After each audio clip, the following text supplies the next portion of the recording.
آج کے بعد میں دن بھر روزہ رکھوں گا، کبھی نہیں چھوڑوں گا، ڈیلی پر ڈے ہمیشہ روزہ رکھوں گا، کبھی چھوڑوں گا ہی نہیں۔ نبی نے فرمایا النکاح من سنتی، نکاح میری سنت ہے۔ دیکھیے طریقہ، اچھا جتنا دیں اور جو دیں، یہ بات یہاں سے نکلی تھی، جو دیں وہ لے لو اور جتنا دیں۔ آئیے جتنا دیں کا مطلب سنیے، 3 صحابی، غور سے سننا، آج میری تقریر ذرا دوسرے اسٹائل کی ہو رہی ہے، کل دوسرے اس میں سنیے گا۔ آج تھوڑی سی علمی باتیں ہو جانی چاہیے، جو چیزیں نہیں معلوم ہے اس کی جانکاری ہونا بھی ضروری ہے۔ سنیے، 3 صحابیوں کی ایک جماعت اللہ کے رسول صلی اللہ علیہ وسلم کی بعض بیویوں سے ملاقات کرنے گئے۔ حدیث کے الفاظ کیا ہے؟ قال، کیا ہے؟ جاء ثلاثۃ رہط الی بیوت ازواج النبی صلی اللہ علیہ وسلم، یہ ہے بخاری شریف کی حدیث کے الفاظ۔ 3 لوگ، 3 صحابی نبی اکرم کے گھر میں نبی اکرم کی بیویوں سے ملاقات کرنے گئے۔ جب وہ نبی اکرم کی بیویوں سے ملنے گئے تو انہوں نے عبادت کے بارے میں پوچھا۔ ان تینوں صحابیوں نے عبادت کے بارے میں پوچھا، بتائیے تو اللہ کے رسول کتنا پڑھتے تھے، نماز کتنی، رات میں کتنا جاگتے تھے، دن میں کتنا سوتے تھے، کتنا جاگتے تھے، عبادت کتنی کرتے تھے، روزے کتنے رکھتے تھے؟ تو آپ کی بیویوں نے بتا دیا، اتنا سوتے تھے، اتنا جاگتے تھے، اتنا کھاتے تھے، اتنا روزہ رکھتے تھے، اتنا افطار، پورا۔ یہ لوگ سب باہر آ گئے، بات چیت کر کے باہر آ گئے۔ حدیث کے الفاظ ہے کأنہم تقالوہا، ان کو کم لگا، یہ صحابی تھے، ان کو کم لگا، کہاں نبی کہاں ہم، اللہ کے رسول تو جنتی ہیں، بخشے بخشائے ہیں، وہ تو جنت میں جائیں گے، آپ اگر عبادت کم بھی کریں تو چلے گا، ہمیں تو اور زیادہ عبادت کرنا چاہیے۔ اوہ دیکھیے کیا وسوسہ ڈالا گیا ان کے دل میں، دماغ میں، نبی نے جو کیا یا کرتے ہیں وہ تو جنتی ہیں، وہ تو بخشے بخشائے ہیں، وہ تو اللہ کے رسول ہیں۔ ہاں، تو ان کے دماغ میں کیا آیا؟ نبی تو جنتی ہیں، ہمیں تو نبی سے زیادہ عمل کرنا چاہیے۔ تو 3 صحابیوں کی رائے الگ الگ ہو گئی۔ ایک صحابی کیا کہتے ہیں؟ اے سنو، آج کے بعد میں دن بھر روزہ رکھوں گا، کبھی نہیں چھوڑوں گا، ڈیلی پر ڈے ہمیشہ روزہ رکھوں گا، کبھی چھوڑوں گا ہی نہیں۔ دوسرے صحابی کہتے ہیں یار دن تو نے لے لیا، میں رات بھر عبادت کروں گا، کبھی نہیں چھوڑوں گا، آج کے بعد سوؤں گا ہی نہیں، رات بھر عبادت ہی عبادت کروں گا۔ دیکھیے ایک نے کیا کہا؟ میں دن بھر روزہ رکھوں گا، اصوم النہار ولا اترک ابدا، میں ہمیشہ روزہ رکھوں گا اور کبھی نہیں چھوڑوں گا۔ دوسرے نے کیا کہا؟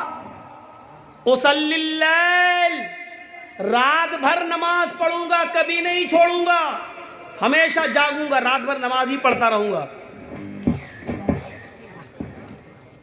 تیسرے صحابی بولے اچھا تم دن میں روزہ رکھو گے، تم رات بھر نماز پڑھو گے، تو میں کیا کسی چھوٹے باپ کا بیٹا ہوں؟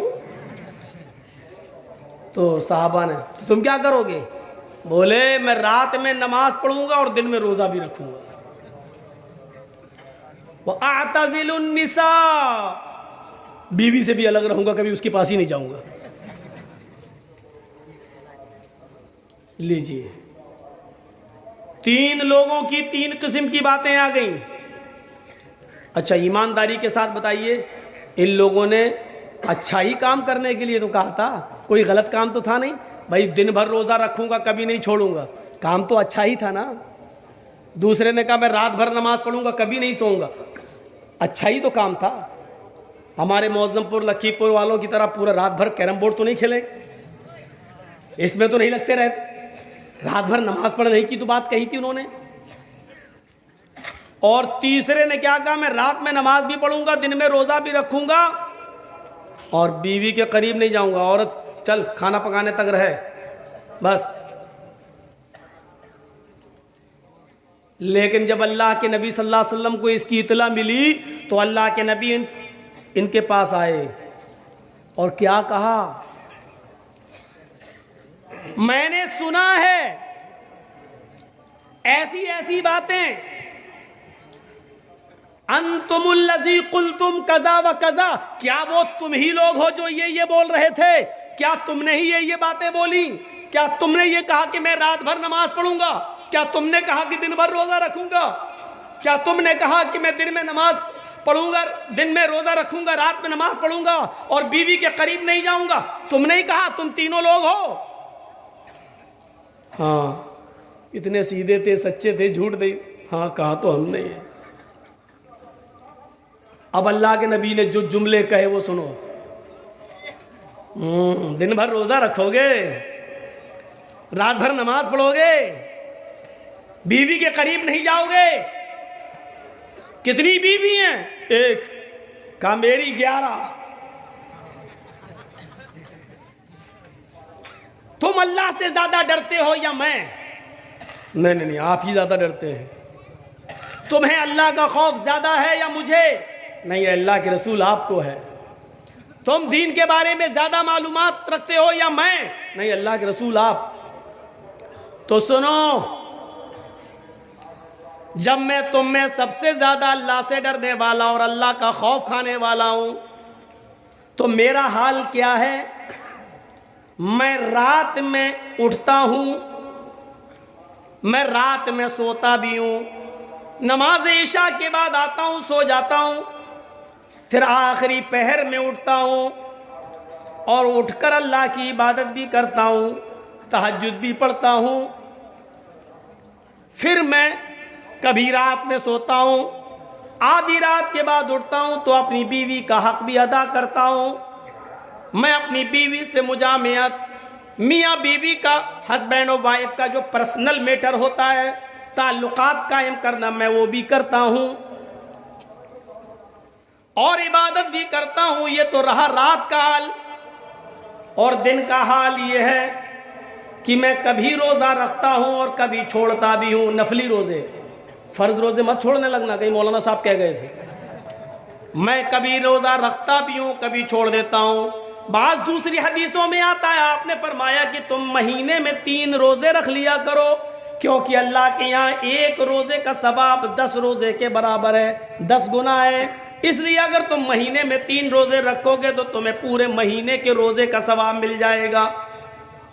پھر آپ نے یہ نصیحت کرنے کے بعد فرمایا، ھذا سنتی، یہی میرا طریقہ ہے، یہی میرا راستہ ہے۔ یعنی تمہیں رات میں سونا بھی ہے، پھر رات میں اٹھنا بھی ہے، تمہیں اپنی بیوی کا حق بھی ادا کرنا ہے۔ تمہیں رات میں اٹھ کر اگر نفلی عبادت کرنا چاہو، تہجد وغیرہ پڑھنا چاہو تو غسل کر کے تہجد وغیرہ بھی پڑھ لو، نفلی عبادت بھی کر لو، اور مہینے میں 3 روزے بھی رکھ لیا کرو۔ آپ نے فرمایا یہی میرا طریقہ ہے۔ خبردار اگر تم رات بھر جاگے، خبردار اگر تم نے پے در پے کنٹینیو مسلسل روزے رکھے، خبردار اگر بیوی کا حق ادا نہیں کیا، اس کے قریب نہیں گئے، آپ نے فرمایا فمن رغب عن سنتی فلیس منی، جو میرے اس طریقے سے اعراض کرے گا، جو میرے اس طریقے سے منہ پھیرے گا، جو میرے اس طریقے سے پیٹھ موڑے گا اور روگردانی کرے گا، فلیس منی، وہ میری امت میں سے نہیں ہوگا، وہ مجھ میں سے نہیں ہوگا، وہ مسلمان نہیں کہلائے گا، وہ میرا امتی نہیں کہلائے گا۔ رات بھر نماز پڑھنے کے باوجود تمہاری انٹری مسلمانوں میں نہیں، رات بھر عبادت کرنے والے کی انٹری، دن بھر روزہ رکھنے کے باوجود مسلمان نہیں۔ کیوں؟ کیونکہ محمد رسول اللہ نے جتنا دیا اتنا لو، زیادہ کرو گے تو وہ بھی غلط، جو دیں وہ لے لو اور جتنا دیں اتنا لے لو۔ یہ ہے سنت۔ سنت کی 2 مثالیں میں دے چکا ہوں آپ کو، ایک تو قولی کون کون سی؟ زور امام کہے ولا الضالین تو تم کہو آمین، اور دوسری حدیث سورہ فاتحہ پڑھو، اس کے بغیر نماز نہیں۔ آئیے نبی کا عمل دکھلاؤں، عمل کیا ہے؟ وعن النعمان